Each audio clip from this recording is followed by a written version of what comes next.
So welcome everyone. So excited to see you all here because, oh my goodness, we have Mark Garlett here who is going to talk about protecting your legacy wealth. Mark is a trust attorney. He is right here in Sierra Madre, which is where I am also. And he is the president of the Sierra Madre Rotary this year.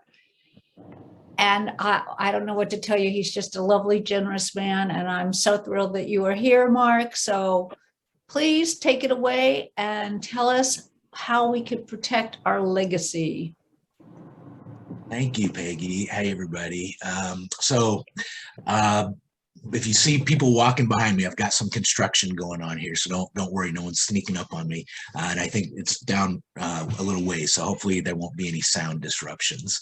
By way of introduction, I grew up in Wichita, Kansas, and I always start that out here in California. People seem very pleased to know somebody who's actually from Kansas. So there you go. And if you don't know anybody yet, now you do. After college, I moved to Kansas City, Missouri, and I'm a huge Chiefs fan. So last weekend, if you're into football, was a big weekend for me. I'm looking forward to the continued playoff run here. In Kansas City, I started and produced and directed and performed at an improv comedy theater. And then I also developed improv workshops for business teams to kind of help them work together better. So I did a little bit. So then I decided I wanted to live on a sailboat. I moved to California, learned to sail, bought a sailboat, and California was really where sort of I began my own journey about legacy. And I met my wife here. I have two kids that were both born here. I have a 13-year-old and a 12-year-old. I became an attorney here. I got my real estate license here. And really this is kind of what launched me into both where I'm at personally and professionally. Really, when I talk about legacy and legacy wealth, they mean the same thing to me. Legacy and wealth, it's kind of all one. But I think it's important to define that because everybody has their own kind of take on what that is. It's a little bit subjective. When I talk about wealth, I rarely mean just financial wealth. That's an important aspect to legacy and to wealth. But I think there's also a non-material part to that is incredibly important. So for me, discovering the different parts of legacy, and the reason that I'm starting off by telling you this is I want you to understand my perspective.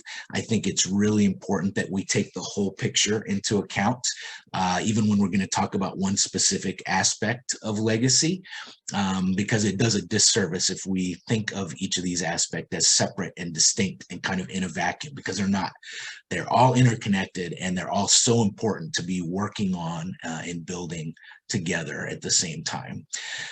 So what I'll do today is I'll just kind of take you a little bit through my own journey, and we're going to focus on the real estate aspect of that.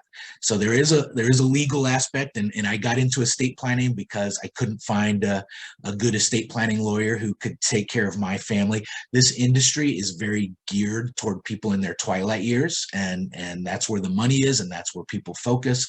And there's not a lot of good estate planning for people with young kids. And in my view, that's as important, if not more important, than an empty nester whose kids have already left.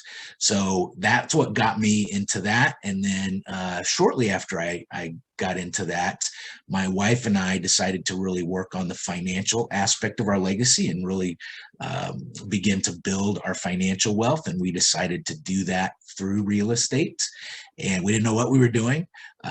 We bought our first property almost 10 years ago, July of 2012.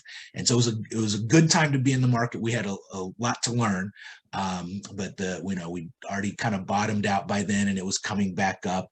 And so that's when we got in, and things were crazy, and we were able to find some good returns. The first property we bought was a triplex in Atwater Village.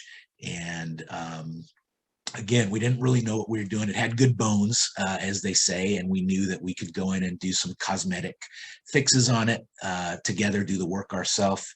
and get some renters in there. We did inherit one under market rent, but that property was able to earn on that investment is crazy. Just from the numbers, just from the rent, it's about a 23% cash on cash return, the cash we put into the deal versus what we take out. And that does not include the, the tax breaks we get, the equity growth and the equity pay down that our tenants are helping us do.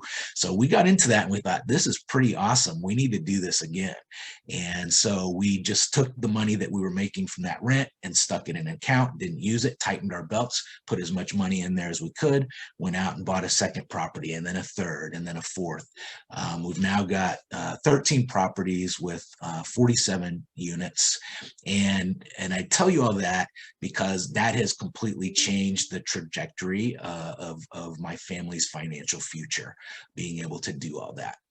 So I'm a big believer in it. It's worked wonders for my family. We've made some mistakes along the way, no doubt, but we've also learned a lot. And each time we get another property, we learn a little bit more about being a buyer, a little bit more about being a rehabber, a little bit more about being a landlord, and we do a little bit better job.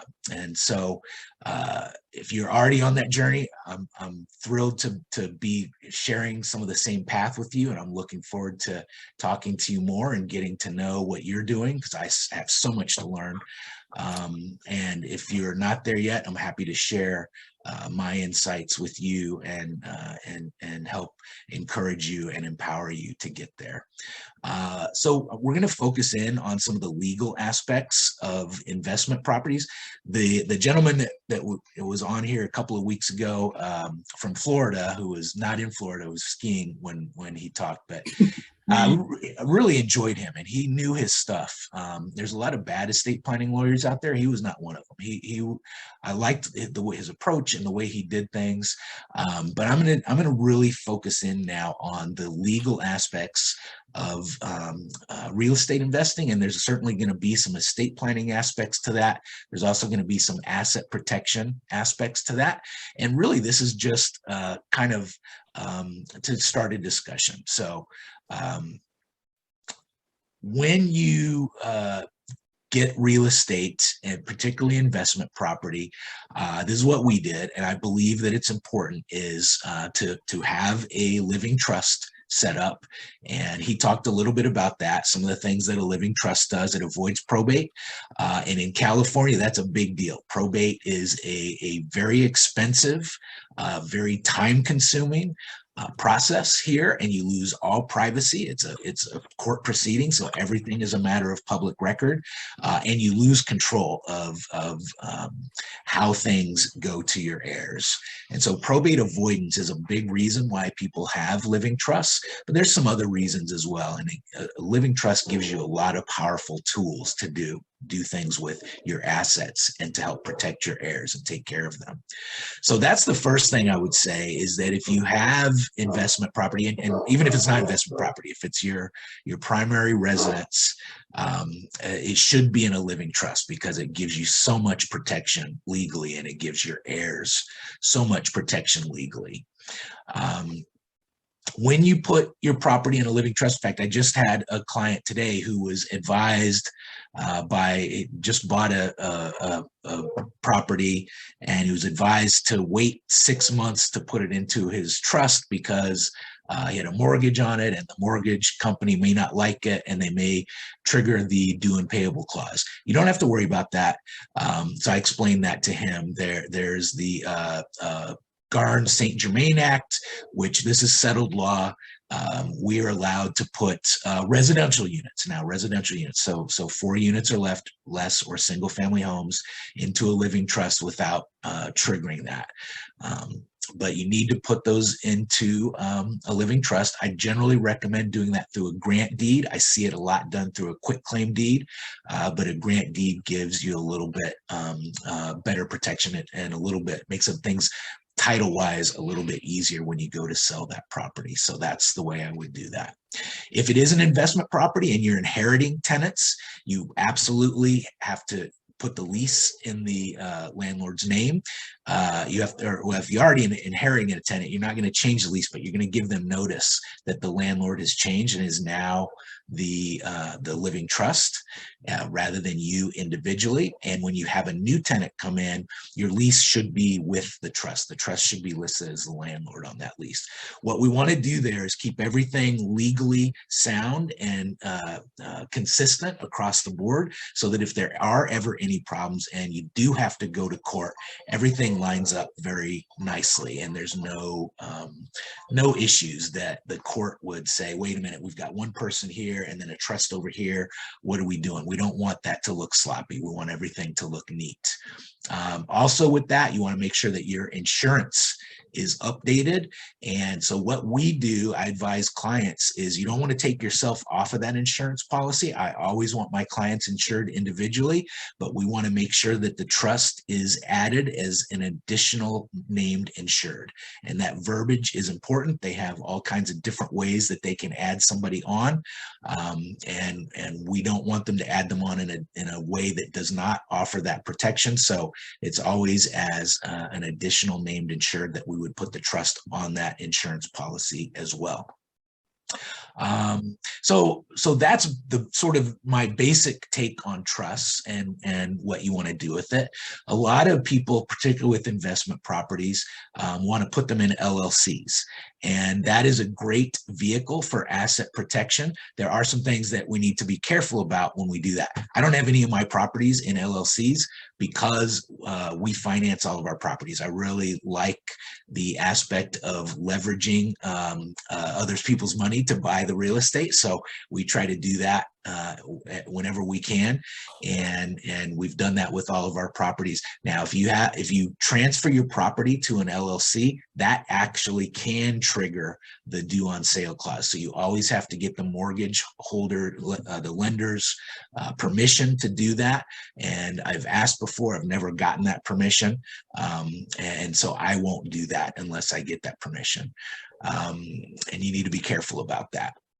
Some other little quirks on LLCs in California: you can have a one-member LLC. You don't have to have a multi-member LLC, but be aware the case law is a little bit dicey for single-member LLCs. And really what you're trying to do with an LLC, of course, is separate your own personal assets from the assets in the LLC, which would be that property that you've got, so that you have a shield there. And the case law is a little bit of a gray area on single member LLCs, whether you get that full protection.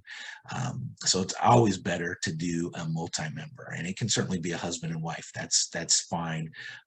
They're just looking for more than one member. Along with that, of course, you want to have all your paperwork in order. Make sure you're doing all the required filings, the required minutes, all of those kinds of things that go along with having an LLC and making it a separate entity for yourself, a separate bank account, making sure you're not commingling funds, all of those kinds of things. And then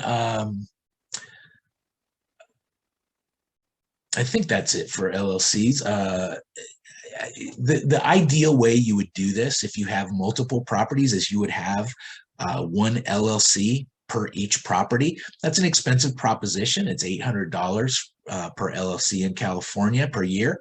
And so you kind of have to decide if that makes sense for me from an insurance standpoint. And that's the way I look at it. It's an $800 insurance policy, which builds a wall between your personal assets and whatever's held in the LLC, and why it's best practice to put one property in the LLC, because then that would be the only property that would be vulnerable if that LLC is sued. So from a practical standpoint, that does get expensive, and it doesn't always make sense practically. But when I've worked with clients on that, we try to limit the LLCs to 2, no more than 3 properties in an LLC. And then ideally, you would have a separate LLC to manage those properties. And by that, doing it that way, you have an LLC that holds the property, another LLC that manages the property. You're building layers of protection, legal protection, liability protection between whatever would happen with that property that could go wrong and you could get sued for, and your own personal assets. So that's kind of it on LLCs. And then I'll just give you a couple of other asset protection type of vehicles to keep in mind.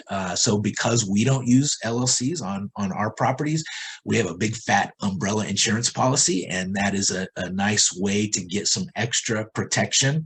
And umbrella insurance generally doesn't cost a lot of money for the protection that you get on top of that. So if you are taking out mortgages on your properties, that's a good way to kind of not do the LLC, but still get some of that protection. It's not as good as an LLC. That would be my preferred choice. But like I said, we can't do that if we have mortgages without the lender's approval on that. Life insurance, obviously, if you're paying mortgages and there's an issue about whether your spouse or your heirs could continue on with that. Hopefully your properties are cash flowing, and so that's not as big a concern, but life insurance is certainly a good vehicle to have when you own real estate to make sure that you're covered for whatever happens. Irrevocable trusts are sometimes something that we use to put properties in. And I'll just give you a quick basic difference between the revocable trust, which is the living trust. Those terms are synonymous. They mean the same thing. With that, you have complete flexibility on what you do with that trust. You can put things in it. You can take things out of it. You can change the terms of the trust. You can completely do away with the trust. With an irrevocable trust, it is what it sounds like. When you put some assets into an irrevocable trust, it's not impossible to get them out and to undo the trust, but you're going to jump through hoops, and you're going to spend a lot of money and a lot of grief doing that. So for an irrevocable trust, which is a great tool and it has its place, but for probate avoidance, it's not a great tool. You lose the flexibility with that. You gain some additional protections, but for a lot of us, that's not always the best vehicle. But that'll give you an idea of another tool that you can use and a little bit of the differences. And then if privacy is a concern, there's land trusts, and California has really made it difficult to do a land trust here recently, but basically that kind of hides your ownership of that property. And so if you don't want a potential plaintiff to be able to know that you own real estate and really come after you, you can consider a land trust. But again, there are some extra hoops you're going to have to jump through with that in California as well. So I'll just kind of close by telling you in my experience, and the way we do our real estate, we're not flipping, we're buying and holding. It's certainly not a passive strategy like I know some of the other things that you're talking about in this group are much more passive, and that appeals to me because when you are being a landlord and managing your own property, it's a lot of work and a lot of headache, and particularly when you're in California, we now have statewide rent control, as you know, and LA County now has rent control, and LA City. Most of my properties are in LA City, so we deal with the most extreme rent control, and it is a pain.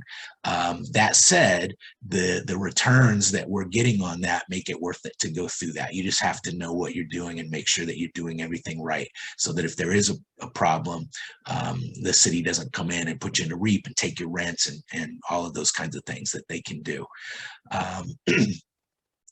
Let's see. I guess that's really my presentation. And like I said, I wanted to just kind of lay out really what I've done and kind of how I've done it and work the legal angle, but keeping it in that whole perspective that is one piece of the legacy that I'm building for my family, and it fits into the whole, but everything else is important with that.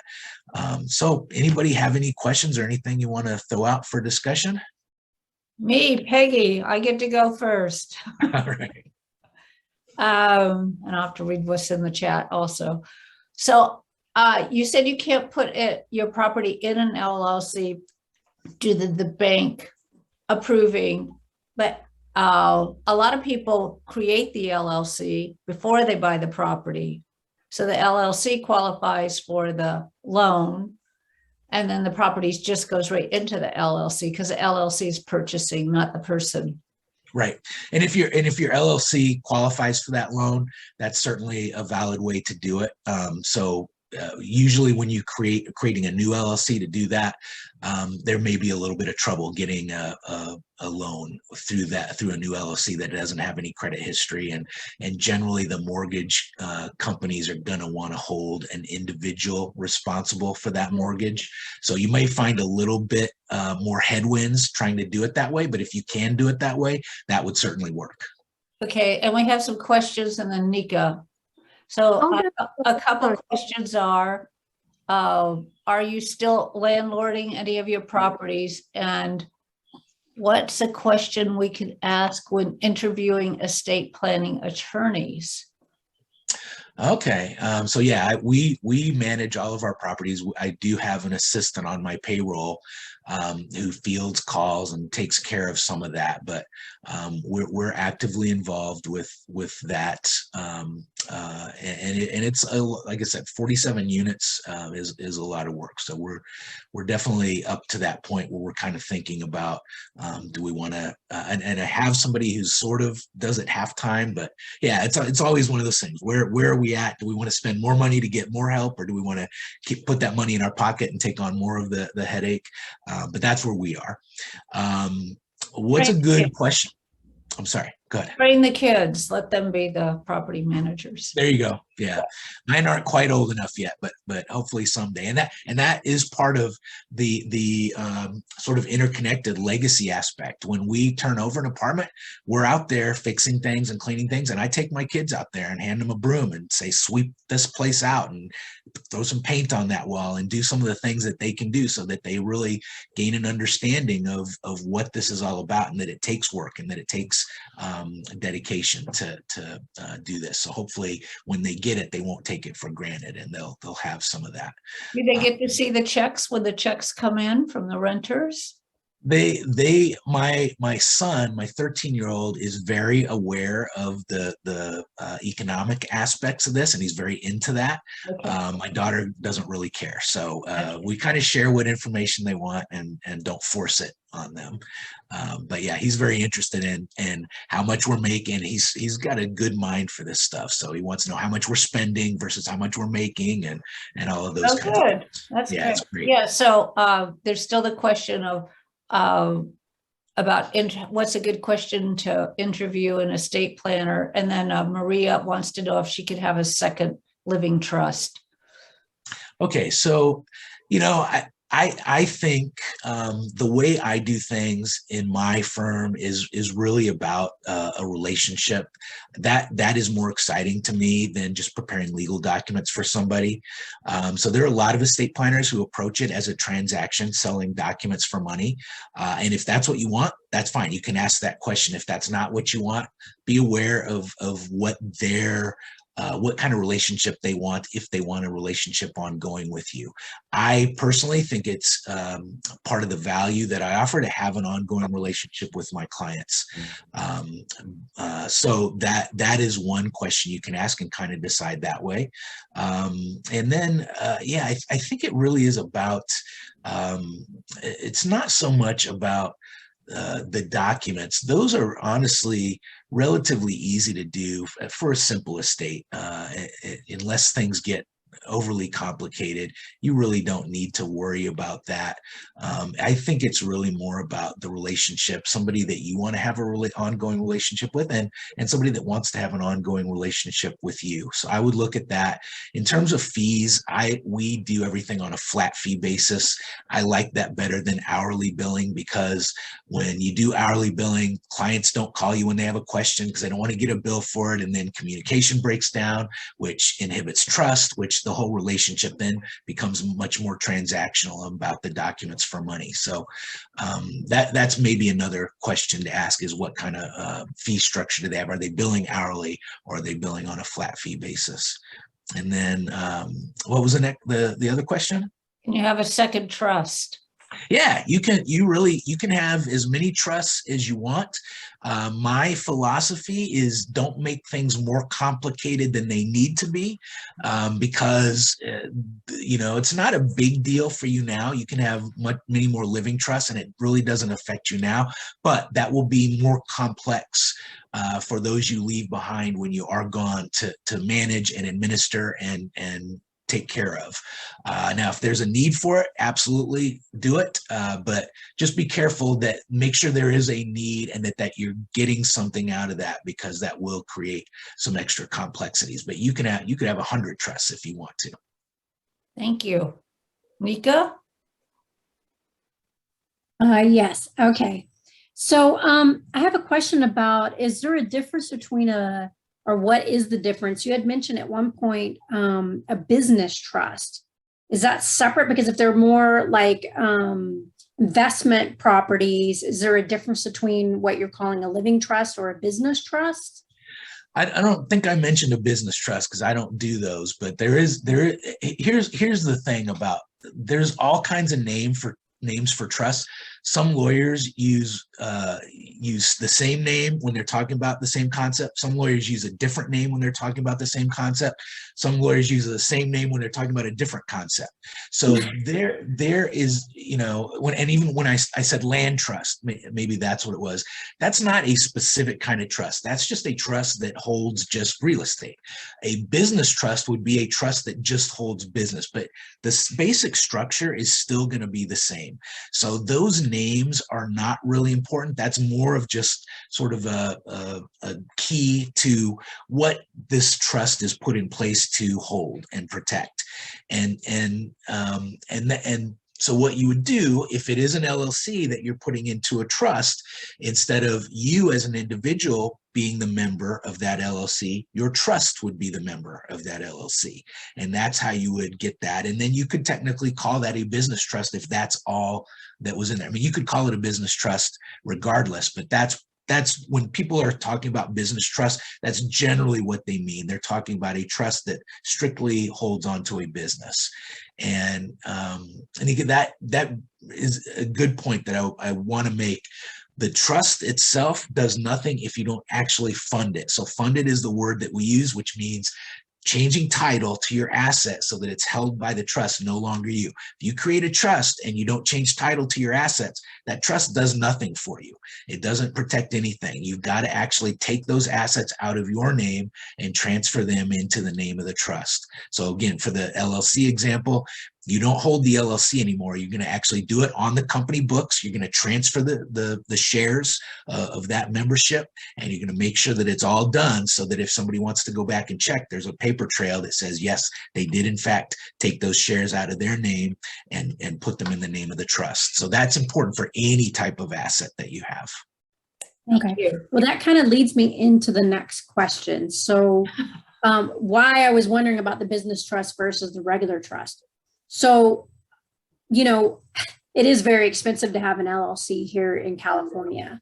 Yeah. So I guess my first question is if, because you kept saying that you don't have any of your properties in an LLC. So I guess the first thing is, could you have multiple properties in a trust and not be worried about them coming after your whole trust like you do with LLCs?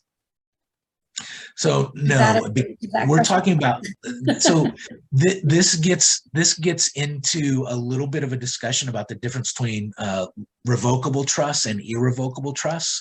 So a revocable trust, because it's revocable, the law looks at it as not really a separate entity from myself, because I still have control of all those assets. I can do whatever I want to with them.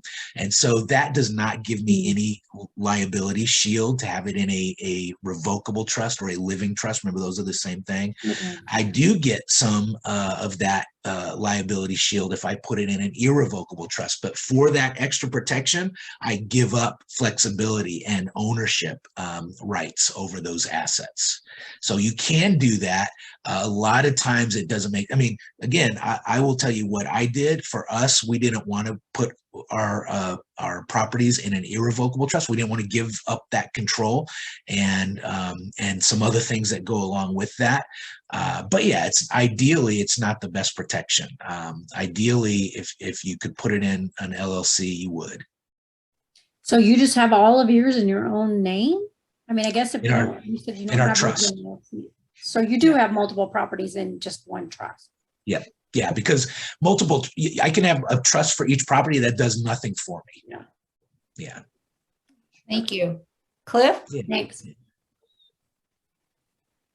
You're muted, Cliff.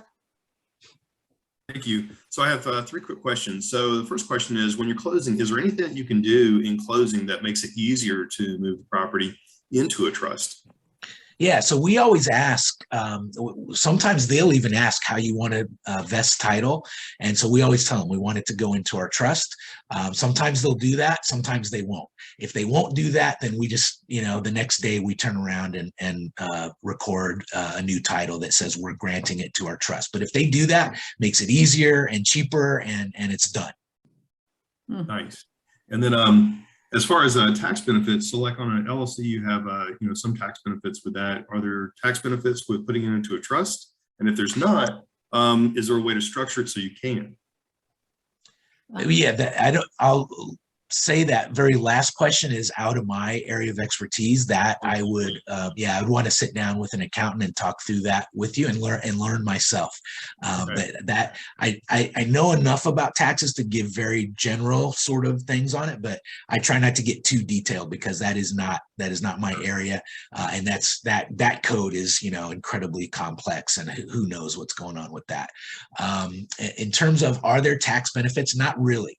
I guess one of the benefits is that you don't have to file a separate tax return for a living trust. You're just filing one tax return. That's one of the downsides with an irrevocable trust, is that does become its own entity. That's why you get that asset protection, but then you're treating it like its own entity. You're filing a separate tax return and dealing with everything of it as if it's separate. So it makes it a little bit easier on a revocable trust. Now, there are some tax benefits with passing property to your heirs through a trust for your heirs.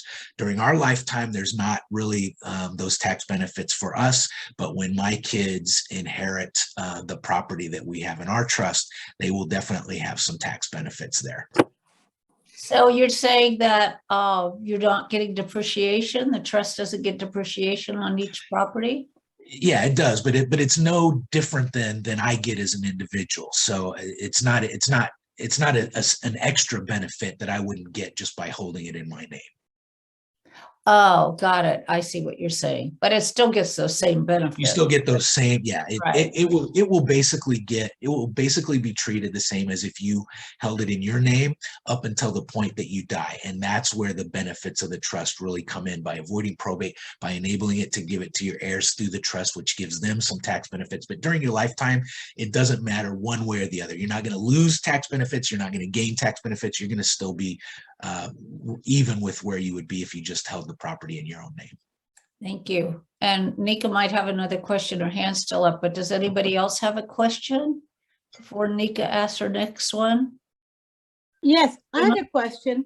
What does an LLC have to do to qualify to get a loan? Because now that I know that makes it more difficult. so if your properties are in an LLC, but the loan came through you, does that make you more vulnerable to be sued? Well, no, but it does. So first of all, it makes you vulnerable to the lender, triggering the due on sale clause, right? Because if the loan is in your name, technically, if you transfer that property then into an LLC, that is a change of ownership, and they can call that loan due. If you get sued,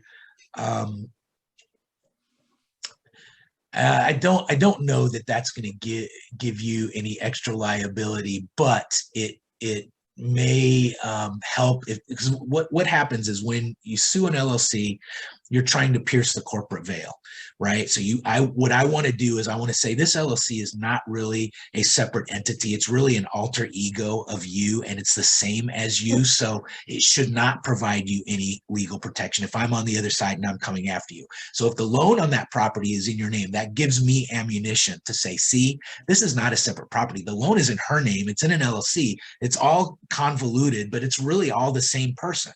And you can find that out? And you can find that out very easily?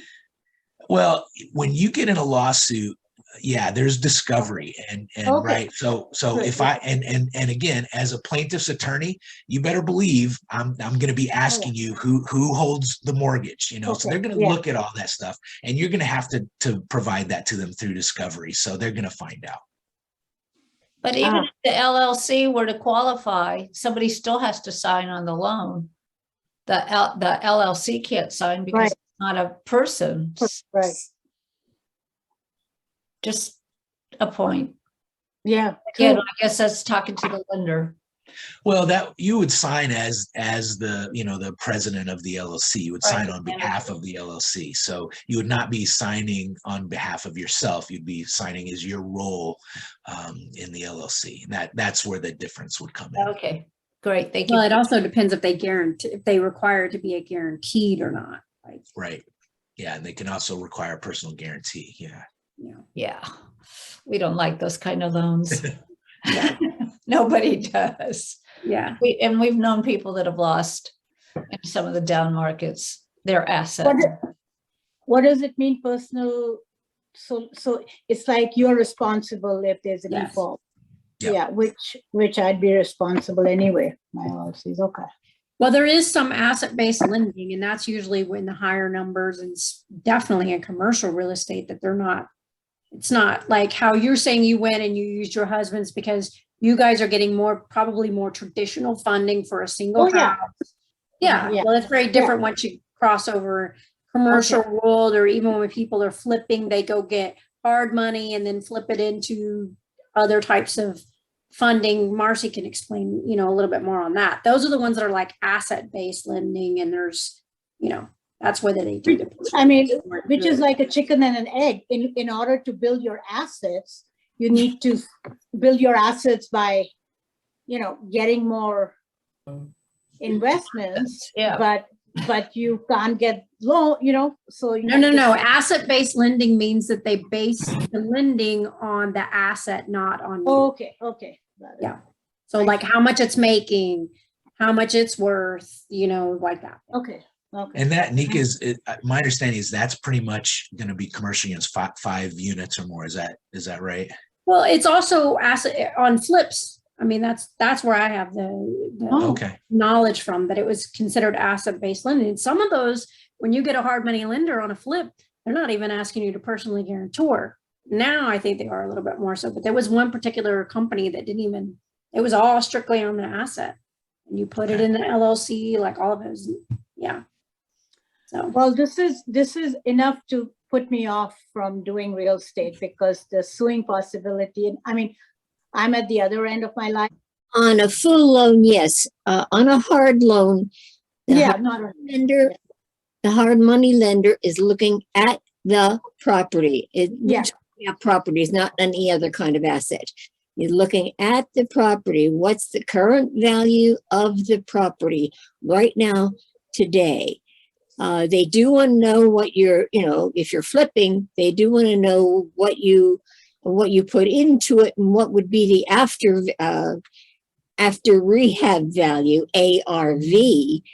But when they lend, it's on what the property is worth today, not the past value, not the future value. They're lending on what, let's say they lend money on you default, they have to do something with that property. They want to get rid of it. So they'll be able to sell it at close to market value, or a little bit higher, or a little bit lower, depending on what the value, what the market is at that time. But they don't want to hold on to it and have the values sink, and they don't want to have overpaid for it because you think it's worth something more. Right. Just remember that current value. And it might but why go? Yeah, but that's why go to a hard money lender who may charge you 12% when you can go to the bank and get it at 4%. Well, because you may not qualify, or you may not know. Yeah, I mean, we'll qualify. Yeah. You need fast money because you want to take advantage of an opportunity to buy it now on a hard money lender, or you may need some money right now. And you put up your property as to get some money because you're way behind in taxes. You're going to lose all of your property if you don't pay your taxes. So there's reasons why you need to utilize a hard money lender. So you don't need them all the time. If you qualify for a regular loan, go ahead and do that.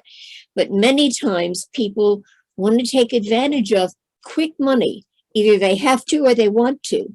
So that's the purpose of what hard money is all about. Does that answer? Marcy? Thank you.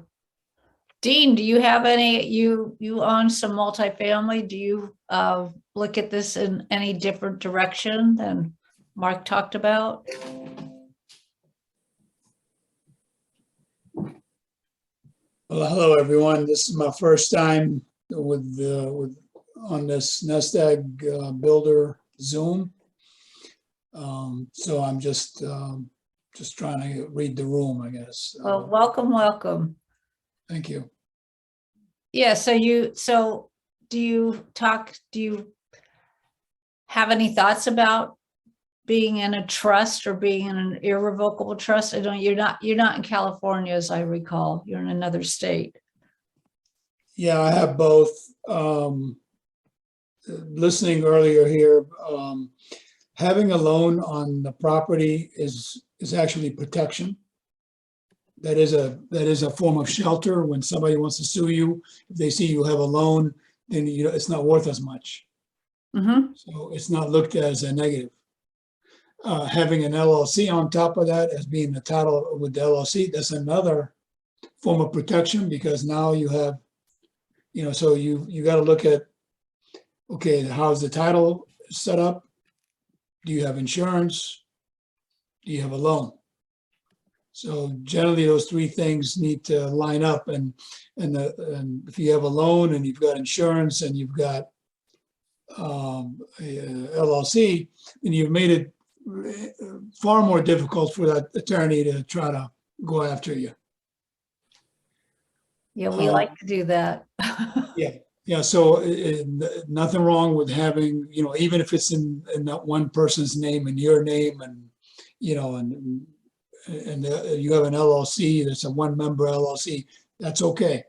It's still better than having it all in, in your name, having the property in your name. But having the loan helps. I've done those things like what Mark was saying, where I've had title companies that just wasted too much time or just weren't as familiar and could not close fast enough. So we just went ahead and, just to make things move, go ahead and close with individuals owning the property, and then had it transferred into an LLC. I've done that. I've had problems with insurance.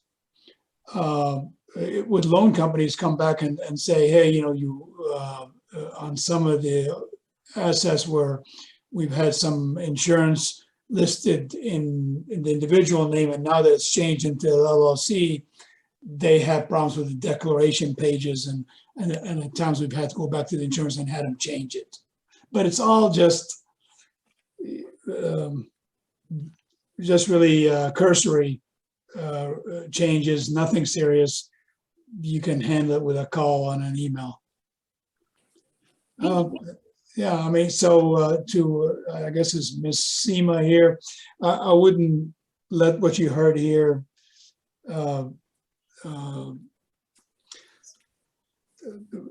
make real estate not look as attractive. Real estate is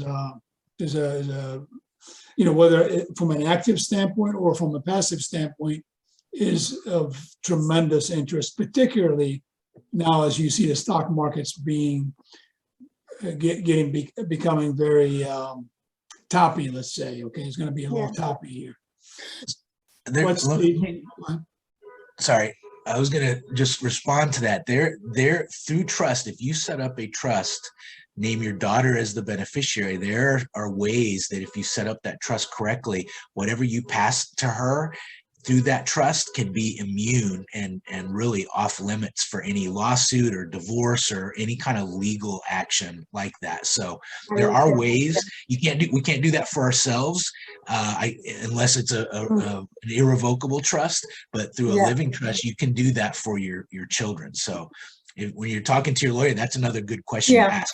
Are they familiar with that? And can they do that for you? I was going to add, I think Peggy mentioned that depending on if you're in a landlord-friendly state or not. If you're in New York or California, that's not a landlord. But if you're as I am, in Texas and Louisiana, then that is a landlord-friendly state, and that really does help. You had also factored that in.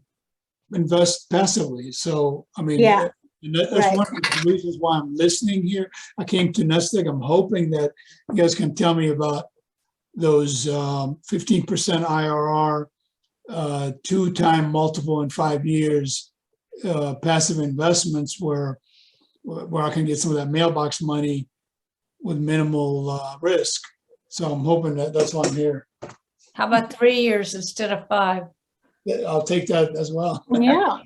And I've done that. And you need to have a talk with these guys one-on-one.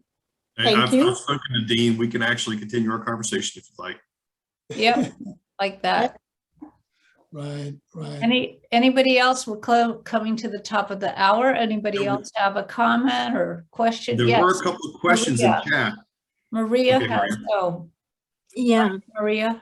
Mr. Garlett, I just need some direction here. I am a new investor in real estate, and I would like to get direction which way to invest at this time of economic situation. Will it be REITs, land, or rental property? Well, I can't advise you on that. I don't know.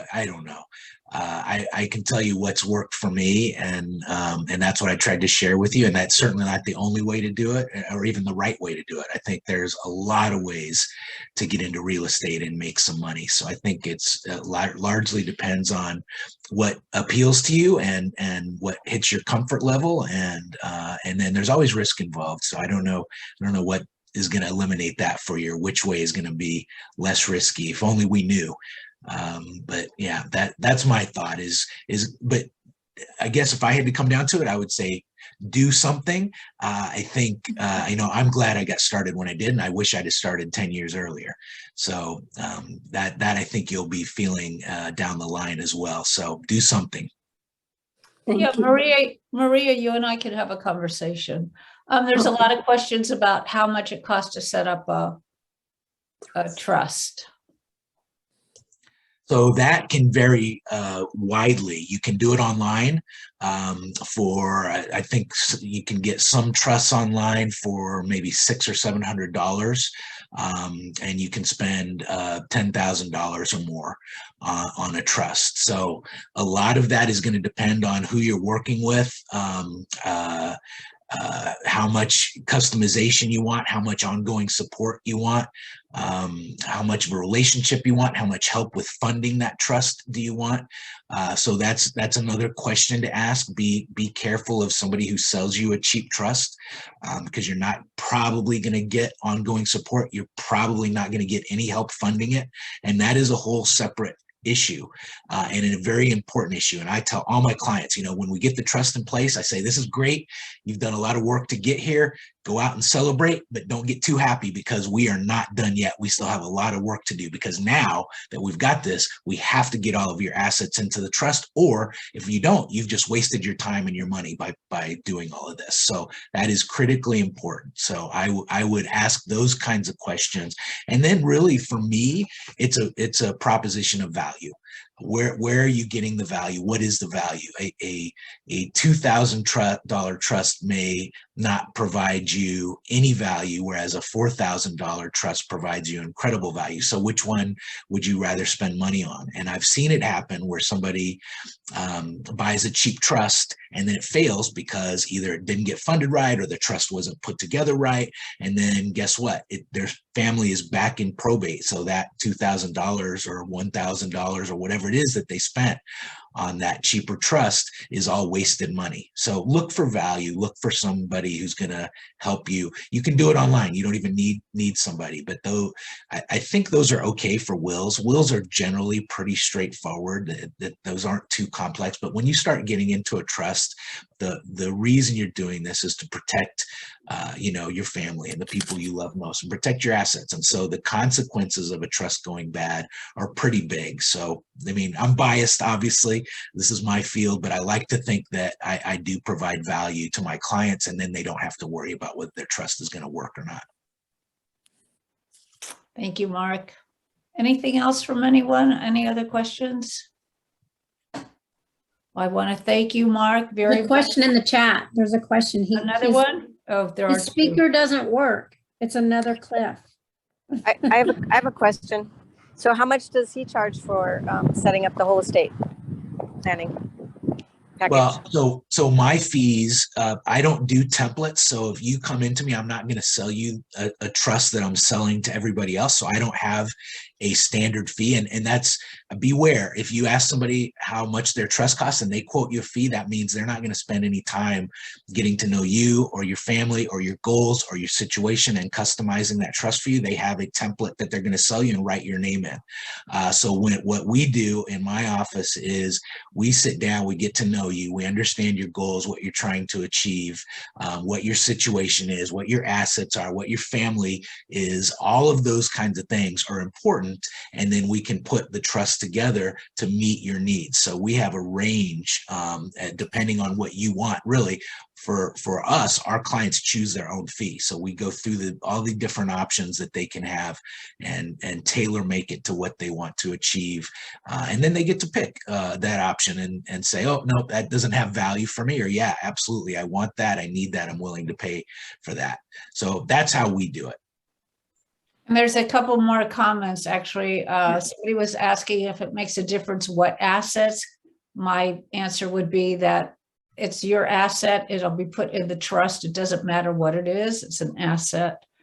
I was particularly asking about mobile home, and you have an out-of-state LLC. That's still an asset, and it is a foreign entity. So if you're in Florida, but you have a California asset and you have it in an LLC, it's foreign to Florida, as well as if you have something in Florida and you live in California, it's foreign. So you have to register as a foreign entity in the state to meet all the legal, which doesn't really have anything to do with trust, but it's still something that you have to be aware of, which your attorney, you should be talking to your trust attorney about this, saying, look, I own property in another state that I live in, and it's in an LLC. How are we going to handle that? And those are the questions to ask your attorney, I would think. Yeah. Somebody asked about if you did business trust to hold a title for investors on a mobile home park, but it can just be a regular trust. You said it doesn't have to be a business trust, right? Well, again,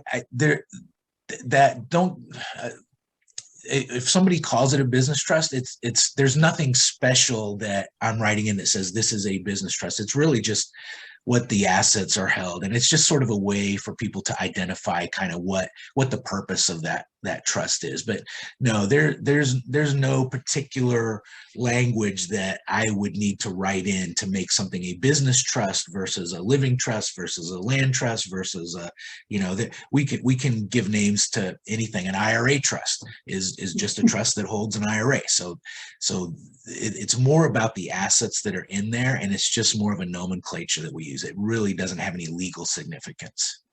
Okay. So I guess, yes, he can. Yes. You can. Call him, he can help you set that up. I would think the business trust, I mean, clearly distinguish it from an individual is that it'll have an EIN number. It'll have it will be treated as a separate entity. Would that not be the case? No, the business would have its own EIN, but you can think of the trust as a shareholder. So, and the trust will use the trustee's social security number as its EIN. And so it's just the same as you being a shareholder of a company versus a trust being a shareholder of the company. Nothing really changes. It's just a different shareholder. Thank you. Lisa? That's interesting. I do have those trusts, but however, the trust that I have is a separate EIN. Just Are they irrevocable trusts?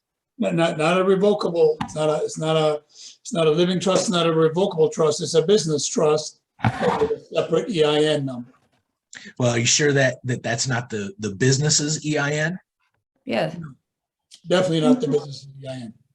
Well, that doesn't make sense to me, but I would, maybe you're lawyer has, wherever you're at, maybe there's some different requirement, but that's not the way I would do it. And I don't know why they did it that way, but I'm sure they have a reason. So Okay. I wouldn't say that's wrong. Lisa? Yeah, hi. Thank you so much for your talk. It's very interesting. I'm just curious about like if you hold a note or on something like a property or part of an investment group or something like that, can that be included in the trust? Absolutely. And Okay. yeah, and really my thing is any asset I want to put in the trust. Really, the only thing that we don't put in the trust are automobiles, and those are just the cars we drive every day. If you have a Bentley, I want to put that in the trust. But if you have a a Toyota Corolla, I'm not worried about that being in the trust. Two reasons: those depreciate rapidly. Most people don't hold them for that long, and they are harder to insure because a lot of insurance companies won't insure a vehicle that's held in a trust. So your supply and demand, the number of insurance companies goes down, so the price goes up. But anything else that you have in a note is definitely an asset if you're a note holder. So I would put that in the trust as well. And it's just a simple matter of assigning. You should be able to assign that note to the trust. Oh, okay. Thank you. Thank you. Thank you, My Mark. pleasure. Very My much. pleasure. Thank you. And thank you everyone for all your questions.